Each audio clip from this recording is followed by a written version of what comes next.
আমি আমার সব সম্পত্তি আপনাকে দিয়ে দেব। এই কথা শুনে লুহানের কাকা চিৎকার করে বলে, তুমি তো এখনো আমাদের ফ্যামিলির হেড না, তাহলে তুমি কিভাবে এমন বড় ডিসিশন নিতে পারো? তখন ডাক্তার লুহানকে বলে, দেখো আমি কিছুই করতে পারছি না, এর থেকে ভালো হবে তুমি মাস্টার এলিসকে খুঁজে বের করো, একমাত্র তিনিই তোমার দাদুকে ঠিক করতে পারবে। লুহান সঙ্গে সঙ্গে তার অ্যাসিস্ট্যান্টকে ডেকে বলে, তুমি এখানে দাঁড়িয়ে কি করছো? তাড়াতাড়ি মাস্টার এলিসকে খুঁজে নিয়ে এসো, দেরি করো না। চুই তখন লুহানকে বলে, আমি তো আগেই বলেছিলাম এই ডাক্তার কিছু করতে পারবে না, একমাত্র আমিই দাদাজিকে বাঁচাতে পারবো। ডাক্তার তখন রেগে গিয়ে বলে, এই বুড়ো মানুষটা খুবই অসুস্থ, তুমি একটা ছোট মেয়ে হয়ে কিভাবে বলো যে তুমি ওনাকে ঠিক করতে পারবে? এদিকে লুহানের কাকা খুশি হয়ে ভাবতে থাকে, যদি এই মেয়ে সত্যিই বাবাকে মেরে ফেলে, তাহলে তো লুহানের আর কোনো সুযোগই থাকবে না আমাদের ফ্যামিলির হেড হওয়ার।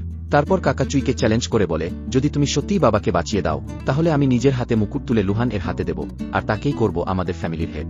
ডাক্তারও বলে, হ্যাঁ, যদি তুমি এই বুড়ো মানুষটাকে সুস্থ করে দাও, তাহলে আমি নিজেই তোমাকে আমার মাস্টার হিসেবে গ্রহণ করব। চুই তখন বলে, ঠিক আছে, তাহলে তোমরা যেটা বলেছ সেটা মনে রেখো। তখন কাকা বলে, কিন্তু যদি তুমি ব্যর্থ হও, তাহলে আমি লুহানকে কোনোভাবেই আমাদের ফ্যামিলির হেড হতে দেব না।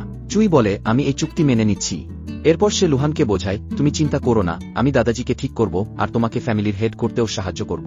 কিন্তু লুহান তখনও চিন্তিত হয়ে বলে, আমার দাদা আমার জীবনের সবচেয়ে গুরুত্বপূর্ণ মানুষ, প্লিজ মজা করো না। চুই বলে, আমাকে আর একবারও বাধা দিও না, তাহলে দাদাজির অবস্থা আরও খারাপ হয়ে যাবে। সম্পূর্ণ ড্রামার এক্সপ্লেইন দেখতে চ্যানেলের বায়োতে ইউটিউবের লিংক দেয়া আছে।